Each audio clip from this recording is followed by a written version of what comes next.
Oke, ini untuk update-nya udah selesai. Jadi kemarin itu ada beberapa request fitur yang diminta. Fiturnya itu diantaranya adalah fitur buat tambah data supplier secara langsung di halaman transaksi pembelian. Kemudian ada fitur buat menambahin data barang secara langsung di halaman transaksi pembelian. Dan juga ada opsi tahun dan barang, grafik, penjualan dan pembelian. Dan yang terakhir itu adalah konfigurasi stok. Jadi kalau ada transaksi penjualan dan artinya stoknya bakal berkurang, dan kalau ada transaksi pembelian maka stoknya bakalan bertambah. Oke, di sini saya bakal jelasin untuk fitur filter grafiknya. Jadi di sini udah saya letakin input ya untuk filter grafik penjualan, dan di bawah sini juga ada untuk filter grafik pembelian. Jadi inputnya ini kita bikin terpisah. Untuk inputnya di sini kita bisa gunain parameter tahun dan juga bisa gunain parameter produk. Yang artinya kita bisa memfilter produk grafik penjualan itu berdasarkan tahun dan berdasarkan produk penjualan itu dilakukan. Nah, di sini saya bakal tes buat masukin data tahun 2022 mungkin di untuk kategori produknya itu semua produk. Di sini saya klik filter, kemudian di sini bakal dimunculin grafik penjualan yang dibikin di tahun 2022, dan ini untuk semua produk. Mungkin saya bakal tes buat hanya produk tertentu. Dan di sini seperti lihat di tahun 2022 sarung Samarinda itu nggak ada produk yang terjual. Di sarung hitam polos juga. Dan di sini di tahun 2022 untuk sarung tenun kita menjual beberapa. Jadi setiap bulan itu ada penjualan. Untuk memvalidasi data ini kita bisa lakukan validasi di DB langsung. Jadi kita bisa cek di DB. Seperti yang lihat di sini, di data penjualan di database kita punya banyak data penjualan. Dan untuk data yang paling lama itu di tahun 2022, yang artinya emang di yang artinya memang di tahun 2022 ada data penjualan, dan otomatis grafiknya bakalan muncul. Jadi di sini saya bakal coba tes buat tampilin di tahun 2000, katakanlah 2019 mungkin. Nah, di sini datanya kosong, dan ini sesuai dengan record yang ada di database. Kenapa? Karena data yang paling kecil itu 2022. Data yang paling lama itu 2022. Next di fitur filter grafik pembelian juga sama. Kita bisa filter lewat tahun dan juga filter lewat produk seperti itu. Jadi di sini saya bakal masukin tes di 2022 untuk produknya itu semua produk ya. Jadi di sini kita nggak punya data pembelian. Jadi kita bisa validasi lagi di data pembelian. Seperti yang dilihat di sini untuk data pembelian ini nggak terlalu banyak. Kita mungkin hanya puluhan ini ya. Jadi kita hanya punya puluhan data, dan kita juga bisa validasi. Kita bisa lihat di sini untuk di setiap data yang puluhan ini kita semuanya dilakukan di tahun 2024. Otomatis kalau kita pilih di tahun sebelum itu atau setelah itu, otomatis datanya bakal muncul ya. Di sini bakal klik di data 2024, dan di sini datanya muncul. Di sini datanya muncul. Dan menurut saya ini udah bisa dijadikan ya data-data dan penjelasan itu bisa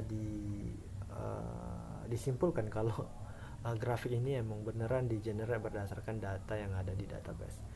Next itu di sini diminta untuk menambahkan fitur tambah data supplier secara langsung di halaman transaksi pembelian. Jadi saya bakal masuk ke halaman transaksi pembelian, klik di tambah data baru, dan di sini letaknya itu supplier. Jadi di sini ada input supplier. Nantinya begitu kita klik nanti bakalan muncul pop-up yang menampilkan data supplier yang ada di database. Ada kalanya data ini masih kurang, jadi seperti itu. Saya bakal jelasin gimana kelebihan fitur ini. Jadi dengan fitur ini kita bisa menambahkan data supplier uh, secara langsung di halaman ini. Jadi kita nggak perlu masuk lagi ke halaman data supplier buat mengisi data supplier. Jadi kita bisa masukkan langsung ke dalam di lewat halaman ini. Jadi kita dan Dan keuntungan selanjutnya itu kita nggak, dalam proses penginputan ini dia nggak bakal ngerusak atau menghilangkan data yang udah kita input sebelumnya. Misalnya saya bakal input data tanggal terlebih dahulu, jenis transaksi, data barang yang pengen saya transaksiin. Di sini saya bakal gunain mousepad. Ya, terus di sini udah saya atur kuantitasnya berapa, saya masukin ke keranjang. Ini artinya kita hanya tinggal proses transaksi ini. Kita step terakhir kita proses, dan ternyata nih data suppliernya itu nggak ada di sini. Jadi kita bisa klik di sini tambah, kita masukin kode supplier 0023 mungkin. Suppliernya itu seperti ini, alamatnya itu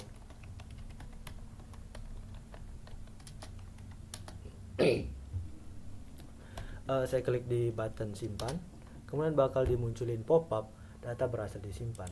Nah, kita bisa cek itu apakah udah masuk di database atau belum. Kita bisa klik di sini supplier. Saya bakal cari di mana apakah ada Andika Kangen Band di sini. Dan di sini udah masuk nih data yang baru kita generate barusan. Ada Andika Kangen Band. Kita bisa klik pilih dan kita bisa langsung klik di button ini ya. Kita bisa klik di button simpan, dan di sini statusnya itu berhasil disimpan. Kita bisa cek apakah data itu beneran masuk atau enggak di data penjualan.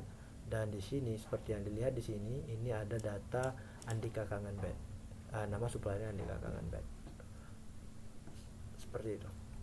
Nextnya itu untuk data input barang ya. Jadi kita bisa masukin supplier di sini terlebih dahulu, pilih jenis transaksi, dan data barang. Di sini kita bisa klik button data barang, apa ya barangnya, kode barangnya itu katakanlah BR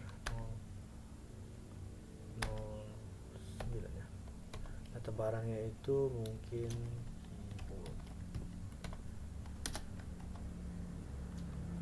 gini.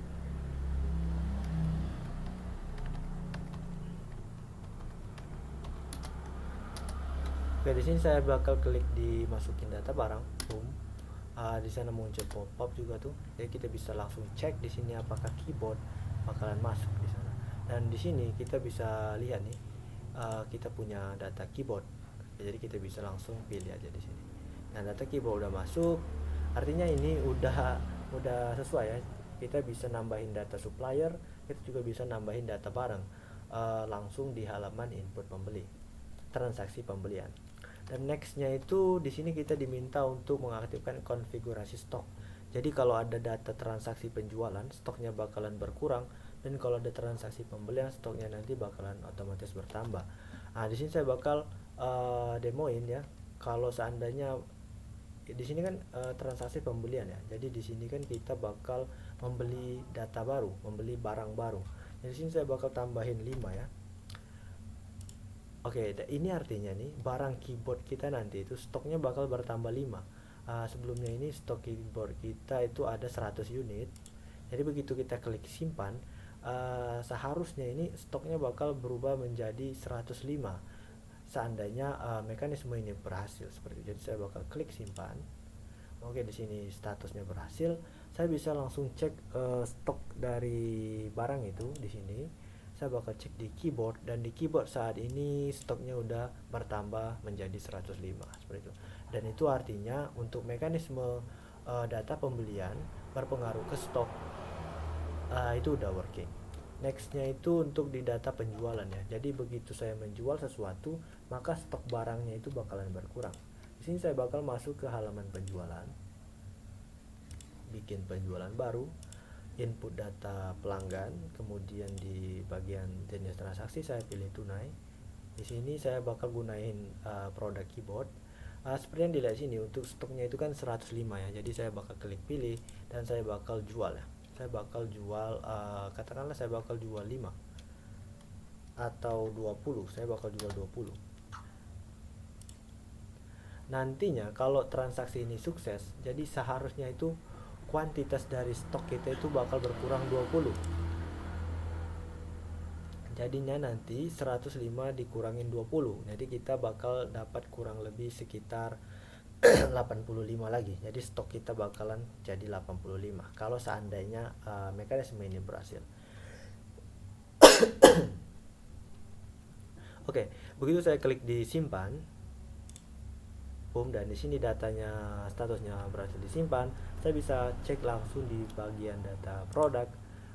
Saya bakal cek di produk keyboard dan benar, ternyata stok kita berkurang. Artinya mekanisme ini berhasil. Kita bisa cek juga di data penjualan, data terbaru. Jadi di mana ya, di produk mana ini tadi? Soalnya dia nggak terlalu urut juga nih. Saya bakal cek di tanggal 2000, tanggal 9 ya. Jadi di sini ada tanggal 9. Ini. Jadi di sini ini tanggal 9 kita bisa coba cetak. Oh ya. Nah, jadi ini ya tanggal 9 tunai totalnya ini benar. Kita bisa cek juga ini untuk transaksinya keyboard. Oke. Jadi di sini kan udah ada data fakturnya. Dan ya itu untuk penjelasannya. Jadi saya udah jelasin semua fiturnya dan saya pikir itu udah cukup jelas. Semoga penjelasannya bisa dimengerti. Terima kasih.